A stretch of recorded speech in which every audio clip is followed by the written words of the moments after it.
नमस्कार दोस्तों। आइए हम भाग 9 जो हमारा कॉन्स्टिट्यूशन है उसके बारे में चर्चा करेंगे, जिसमें पंचायत का जिक्र मिलता है। तो अनुच्छेद 243 इस भाग में जब तक कि संदर्भ से अन्यथा अपेक्षित न हो, क में जिला से किसी राज्य का जिला अभिप्रेत है, और ख में ग्राम सभा का जिक्र है। ग में मध्यवर्ती स्तर यानी से ग्राम और जिला स्तरों के बीच का एक ऐसा स्तर अभिप्रेत है जिसे किसी राज्य का राज्यपाल इस भाग के प्रयोजनों के लिए लोक अधिसूचना द्वारा मध्यवर्ती स्तर के रूप में निर्दिष्ट करे। घ में पंचायत से ग्रामीण क्षेत्रों के लिए अनुच्छेद 243 ख के अधीन गठित स्वायत्त शासन की कोई संस्था, चाहे वह किसी भी नाम से ज्ञात हो, अभिप्रेत है। और ड में पंचायत क्षेत्र से पंचायत का प्रादेशिक क्षेत्र अभिप्रेत है। जैसे जनसंख्या से ऐसी अंतिम पूर्ववर्ती जनगणना में अभिनिश्चित की गई जनसंख्या अभिप्रेत है, जिसके सुसंगत आंकड़े प्रकाशित हो गए। और 6 में ग्राम से तो राज्यपाल द्वारा इस भाग के प्रयोजनों के लिए लोक अधिसूचना द्वारा ग्राम के रूप में विनिर्दिष्ट ग्राम अभिप्रेत है, और इसके अंतर्गत इस प्रकार विनिर्दिष्ट ग्रामों का समूह भी है।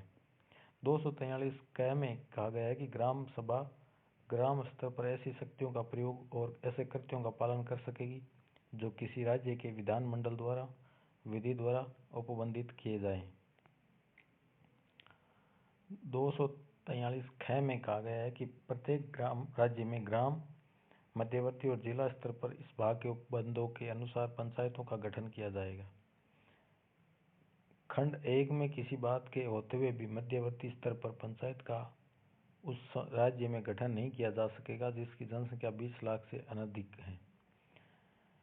अनुच्छेद 243 ग में कहा गया है कि इस भाग के उपबंधों के अधीन रहते हुए किसी राज्य का विधानमंडल विधि द्वारा पंचायतों की संरचना की बाबत उपबंध कर सकेगा, परंतु किसी भी स्तर पर पंचायत के प्रादेशिक क्षेत्र की जनसंख्या का ऐसी पंचायत में निर्वाचन द्वारा भरे जाने वाले स्थानों की संख्या से अनुपात समस्त राज्य में यथासाध्य एक ही हो। किसी पंचायत के सभी स्थान पंचायत क्षेत्र में प्रादेशिक निर्वाचन क्षेत्रों से प्रत्यक्ष निर्वाचन द्वारा चुने गए व्यक्तियों से भरे जाएंगे, और इस प्रयोजन के लिए प्रत्येक पंचायत क्षेत्र को प्रादेशिक निर्वाचन क्षेत्र में ऐसी रीति से विभाजित किया जाएगा कि प्रत्येक निर्वाचन क्षेत्र की जनसंख्या का उसको आवंटित स्थानों की संख्या से अनुपात समस्त पंचायत क्षेत्र में यथासाध्य एक ही हो। किसी राज्य का विधानमंडल विधि द्वारा ग्राम स्तर पर पंचायतों के अध्यक्षों का मध्यवर्ती स्तर पर पंचायतों में, या ऐसे राज्य की दशा में जब मध्यवर्ती स्तर पर पंचायतें नहीं है, जिला स्तर पर पंचायतों में, ख मध्यवर्ती स्तर पर पंचायतों के अध्यक्षों का जिला स्तर पर पंचायतों में, ग लोकसभा के ऐसे सदस्यों का और राज्य की विधानसभा के ऐसे सदस्यों का जो उन निर्वाचन क्षेत्रों का प्रतिनिधित्व करते हैं जिनमें ग्राम स्तर से विभिन्न स्तर पर कोई पंचायत क्षेत्र पूर्णतः या भागतः समाविष्ट हैं, ऐसी पंचायत में। घ में राज्यसभा के सदस्यों का और राज्य की विधान परिषद के सदस्यों का जहाँ वे मध्यवर्ती स्तर पर किसी पंचायत क्षेत्र के भीतर निर्वाचकों के रूप में रजिस्ट्रीकृत है, मध्यवर्ती स्तर पर पंचायत में। जिला स्तर पर किसी पंचायत क्षेत्र के निर्वाचन क्षेत्रों के रूप में रजिस्ट्रीकृत हैं, जिला स्तर पर पंचायत में प्रतिनिधित्व करने के लिए उपबंध कर सकेगा। किसी पंचायत के अध्यक्ष और किसी पंचायत के ऐसे अन्य सदस्यों को, चाहे वे पंचायत क्षेत्र में प्रादेशिक निर्वाचन क्षेत्रों से प्रत्यक्ष निर्वाचन द्वारा चुने गए हो या नहीं, पंचायतों के अधिवेशनों में मत देने का अधिकार भी होगा। और ग्राम स्तर पर किसी पंचायत के अध्यक्ष का निर्वाचन ऐसे रीति से जो राज्य के विधानमंडल द्वारा विधि द्वारा उपबंधित किया जाएगा। मध्यवर्ती स्तर या जिला स्तर पर किसी पंचायत के अध्यक्ष का निर्वाचन उसके निर्वाचित सदस्यों द्वारा अपने में से ही किया जाएगा। तो प्रत्येक पंचायत में अनुसूचित जातियों और अनुसूचित जनजातियों के लिए स्थान आरक्षित रहेगा, और इस प्रकार आरक्षित स्थानों की संख्या का अनुपात उस पंचायत में प्रत्यक्ष निर्वाचन द्वारा भरे जाने वाले स्थानों की कुल संख्या से यथासंख्य वही होगा जो उस पंचायत क्षेत्र में अनुसूचित जातियों की अथवा उस पंचायत क्षेत्र में अनुसूचित जनजातियों की संख्या का अनुपात उस क्षेत्र की कुल जनसंख्या से है। और ऐसे स्थान किसी पंचायत में भिन्न भिन्न निर्वाचन क्षेत्रों को चक्रानुक्रम से आवंटित किए जा सकेंगे। खंड 1 के अधीन आरक्षित स्थानों की कुल संख्या के कम से कम 1/3 स्थान यथास्थिति अनुसूचित जातियों या अनुसूचित जनजातियों की स्त्रियों के लिए आरक्षित रहेगा। प्रत्येक पंचायत में प्रत्यक्ष निर्वाचन द्वारा भरे जाने वाले स्थानों की कुल संख्या के कम से कम 1/3 स्थान जिनके अंतर्गत अनुसूचित जातियों और अनुसूचित जनजातियों की स्त्रियों के लिए आरक्षित स्थानों की संख्या भी है, स्त्रियों के लिए आरक्षित रहेंगे और ऐसे स्थान किसी पंचायत में भिन्न भिन्न निर्वाचन क्षेत्रों को चक्रानुक्रम से आवंटित किया जा सकेगा। ग्राम या किसी अन्य स्तर पर पंचायतों में अध्यक्षों के पद अनुसूचित जातियों, अनुसूचित जनजातियों और स्त्रियों के लिए ऐसी रीति से आरक्षित रहेंगे जो राज्य का विधानमंडल विधि द्वारा उपबंधित करेगा। परंतु किसी राज्य में प्रत्येक स्तर पर पंचायतों में अनुसूचित जातियों और अनुसूचित जनजातियों के लिए आरक्षित अध्यक्षों के पदों की संख्या का अनुपात प्रत्येक स्तर पर उन पंचायतों में ऐसे पदों की कुल संख्या से यथा साक्ष्य वही होगा जो उस राज्य में अनुसूचित जातियों की अथवा उस राज्य में अनुसूचित जनजातियों की संख्या का अनुपात उस राज्य की कुल जनसंख्या से है। परंतु यह और कि प्रत्येक स्तर पर पंचायतों में अध्यक्षों के पदों की कुल संख्या के कम से कम 1/3 पद स्त्रियों के लिए आरक्षित रहेगा। परंतु यह भी है कि इस खंड के अधीन आरक्षित पदों की संख्या प्रत्येक स्तर पर भिन्न भिन्न पंचायतों को चक्रानुक्रम से आवंटित की जाएगी। खंड 1 और खंड 2 के अधीन स्थानों का आरक्षण और खंड 4 के अधीन अध्यक्षों के पदों का आरक्षण जो स्त्रियों के लिए आरक्षण से भिन्न है, अनुच्छेद 334 में विनिर्दिष्ट अवधि की समाप्ति पर प्रभाव नहीं रहेगा। इस भाग की कोई बात किसी राज्य के विधानमंडल को पिछड़े हुए नागरिकों के किसी वर्ग के पक्ष में किसी स्तर पर किसी पंचायत में स्थानों के या पंचायतों में अध्यक्षों के पदों के आरक्षण के लिए कोई उपबंध करने से निर्वारित नहीं करेगा। 243 में कहा गया कि प्रत्येक पंचायत यदि तत्सम प्रवर्त किसी विधि के अधीन पहले ही विघटित नहीं कर दी जाती है तो ऐसे अपने प्रथम अधिवेशन के लिए नियत तारीख से 5 वर्ष तक बनी रहेगी, इससे अधिक नहीं। तत्सम प्रवर्त किसी विधि के किसी संशोधन से किसी स्तर पर ऐसी पंचायत का जो ऐसे संशोधन के ठीक पूर्व कार्य कर रही है तब तक विघटन नहीं होगा जब तक खंड 1 में विनिर्दिष्ट उसकी अवधि समाप्त नहीं हो जाती। और किसी पंचायत का गठन करने के लिए निर्वाचन खंड 1 में निर्दिष्ट उसकी अवधि की समाप्ति के पूर्व उसके विघटन की तारीख से 6 माह की अवधि की समाप्ति के पूर्व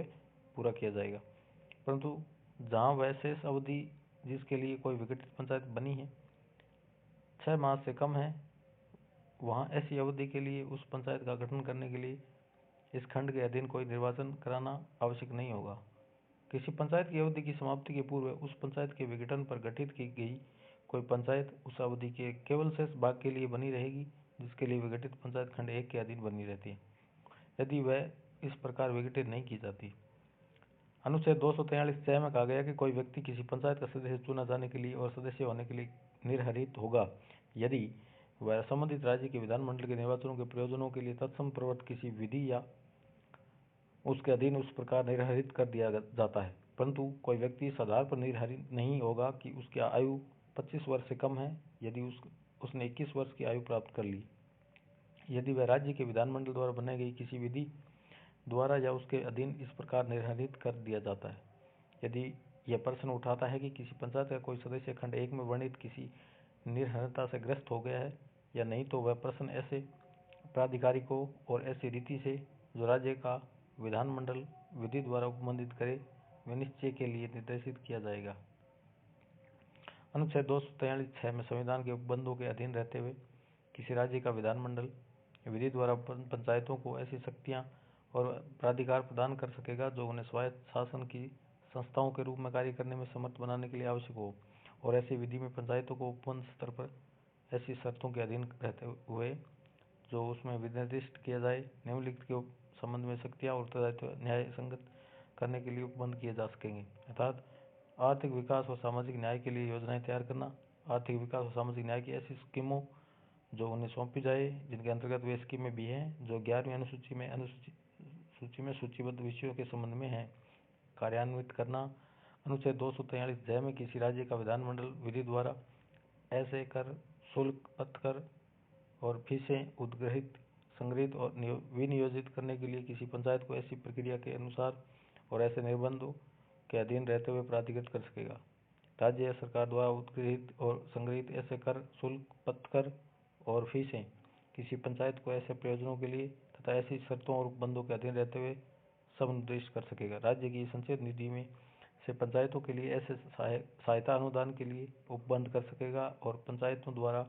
या उनकी ओर से क्रमशः प्राप्त किए गए सभी धनों को जमा करने के लिए ऐसी निधियों का गठन करने और उन निधियों में से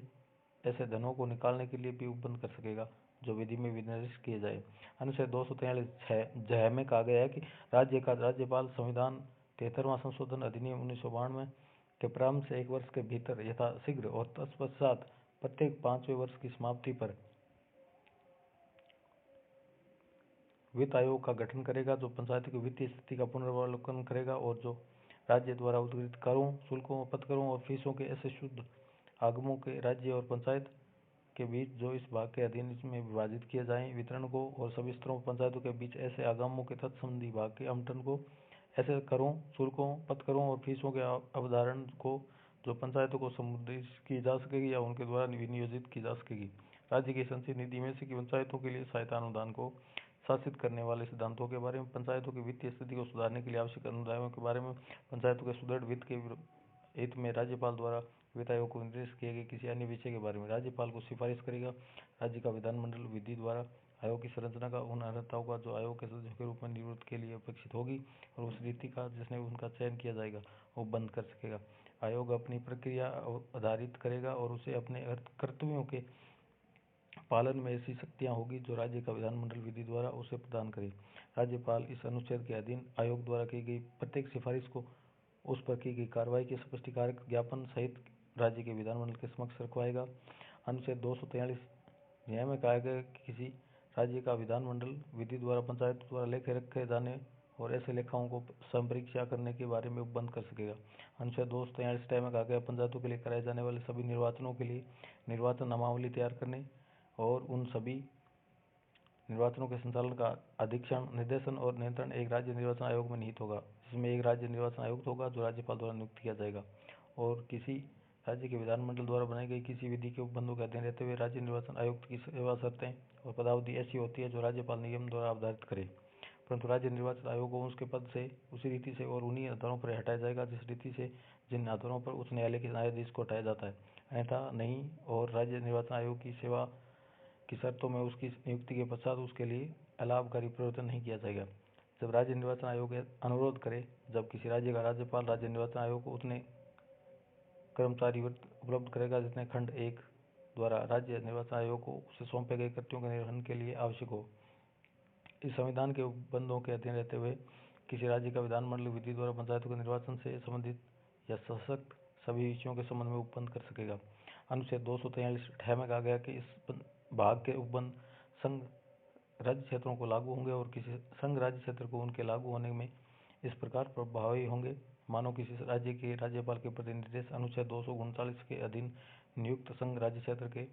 प्रशासक के प्रति निर्देश हो और किसी राज्य के विधानमंडल या विधानसभा के प्रति निर्देश किसी ऐसे संघ राज्य क्षेत्र में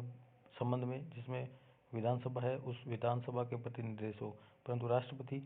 लोक अधिसूचना द्वारा यह निर्देश दे सकेगा कि इस भाग के उपबंध किसी संघ राज्य क्षेत्र या उसके किसी भाग को ऐसे उपवादों या उपांतरणों के अधीन रहते हुए लागू होंगे जो वह अधिसूचना में विनिर्दिष्ट करे।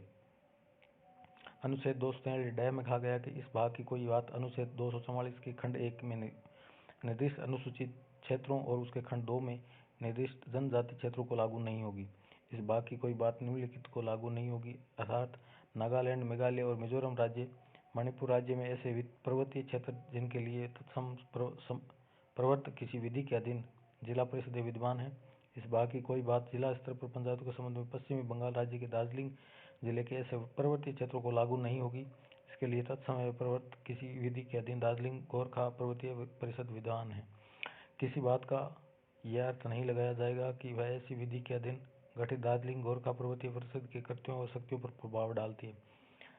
अनुसूचित जातियों के लिए स्थानों के आरक्षण से संबंधित अनुच्छेद 243 में की कोई बात अरुणाचल प्रदेश राज्य पर लागू नहीं होगी। इस संविधान में किसी बात के होते हुए भी खंड 2 के उपखंड 1 क में निर्दिष्ट किया किसी राज्य का विधानमंडल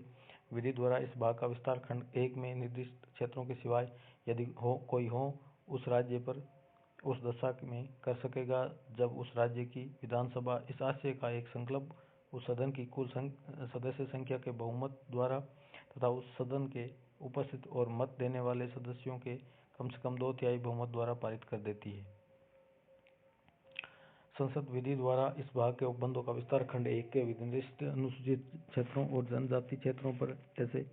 उपवादों और उपांतरों के अधीन रहते हुए कर सकेगी जो ऐसी विधि में विनिर्दिष्ट किया जाए जहाँ और ऐसी किसी विधि को अनुच्छेद 368 के प्रयोजनों के लिए इस संविधान का संशोधन नहीं समझा जाएगा। अनुच्छेद 243 ड में कहा गया इस भाग में किसी बात के होते हुए भी संविधान 73वां संशोधन अधिनियम 1992 के प्रारंभ के ठीक पूर्व किसी राज्य में प्रवर्तित पंचायतों से संबंधित किसी विधि का कोई उपबंध जो इस भाग के उपबंधों से असंगत है जब तक सक्षम विधानमंडल द्वारा या अन्य सक्षम प्राधिकारी द्वारा उसे संशोधित या निरसित नहीं कर दिया जाता है या जब ऐसे प्रारंभ से एक वर्ष समाप्ति नहीं हो जाता है। इनमें से जो भी पहले हो तब तक प्रवर्त बना रहेगा, परंतु ऐसे प्रारंभ के ठीक पूर्व विद्यमान सभी पंचायतें यदि उस राज्य की विधानसभा द्वारा या ऐसे राज्य की दशा में जिसमें विधान परिषद है उस राज्य के विधानमंडल के प्रत्येक सदन द्वारा पारित इस आशय के संकल्प द्वारा पहले ही विघटित नहीं कर दी जाती है तो अपनी अवधि की समाप्ति तक बनी रहेगी। अनुच्छेद 243 न्याय में कहा गया है कि इस संविधान में किसी बात के होते हुए भी अनुच्छेद 243 के अधीन बनाई गई या बनाए जाने के लिए तात्पर्य किसी ऐसी विधि की विधिमान्यता जो निर्वाचन क्षेत्रों के परिसीमन या ऐसे निर्वाचन क्षेत्रों को स्थानों के आवंटन से संबंधित है किसी न्यायालय में प्रसंगत नहीं की जाएगी। किसी पंचायत के लिए कोई निर्वाचन ऐसी निर्वाचन अर्जी पर ही प्रसंगत किया जाएगा जो ऐसे प्राधिकारी को और ऐसी रीति से प्रस्तुत की गई है जिसका किसी राज्य के विधानमंडल द्वारा बनाई गई किसी विधि द्वारा या उनके अधीन उपबंध किया जाए, अन्यथा नहीं। बहुत बहुत धन्यवाद।